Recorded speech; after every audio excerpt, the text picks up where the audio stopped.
Hi everyone, today's story is about an international student and how they went through the EB-1A and O-1 Extraordinary Ability Visa program to adjusting a status and getting their green card. It all happened very quickly in the past few years during COVID. We just got the green card last month. This is not a video about each individual program, the O1, the EB-1A, the adjustment of status. We'll make separate videos about that, but it's the overall journey because it's worth seeing from the big picture perspective. Okay, let's get to it. Hi everyone, this is Joseph. I'm the managing partner here at Zahn Associates, where we solve legal problems with creative solutions. And today's story, you'll see a lot of that creative solution being applied throughout the entire process. So let's start at the beginning. Our client, let's say his name is Adam. He was a PhD student, like many other PhD students, and he wanted to stay in the US. But there's no job available for him, so he wanted to qualify for the EB-1A self-petition program, where if he can prove that he's extraordinary and he has an intent to apply his extraordinary ability to the US, then the government will give him a green card. But he didn't even graduate yet.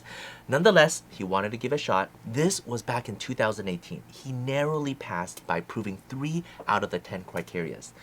He had an original contribution. He was doing cancer research. He was doing peer review, as well as he authored a few articles. So because of all of this, he narrowly passed and he was very happy. But as you know, as an international student from China, there's a long priority date waiting time, even if you qualify for EB-1A, the best of the best visa. So this case was approved in 2018. Well, by 2020, his time was running out. He already graduated. His 1-year OPT was already almost used up, and he still couldn't find a company or a hospital or a research institution to sponsor him to get a visa. And there's really no good visas even available. So what can he do? Well, we decided to do the O1 self-petition route.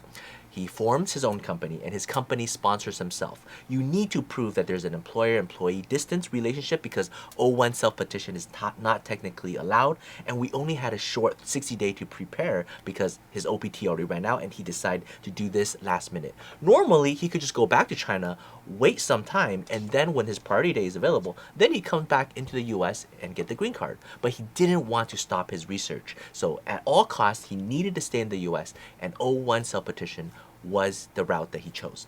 So July 2020, last year, we prepared the O1 self-petition and filed it.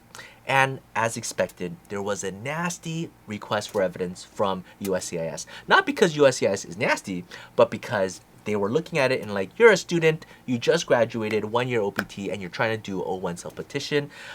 And it looks like the address is your home address. We used Google Maps, we searched it up, and it was a pretty long RFE challenging his specific case.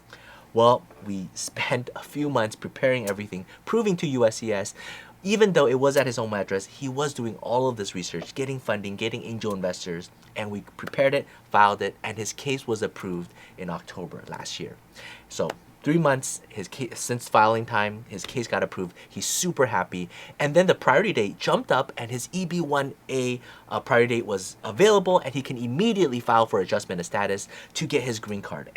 But that time there was a 944 public charge rule. There was all these things, and he was physically here, but he needed to get original documents from China. So we scrambled, and within a few weeks we got everything together for him and his spouse. So after we put all the documents together and we filed it, probably like November of 2020, I believe, the client got really anxious and said, can we please expedite the adjudication process? We got congressional letters showing that he needed to do this research, even though his O1 is already approved, but he just really wanted to expedite it. So we continually push through, and July 2021, last month, his green card got approved, and now he's officially a green card holder, him and his family. And that's it for today's story. I know that was a lot of information. We'll probably do separate videos about each individual aspect of it because it's a fun case.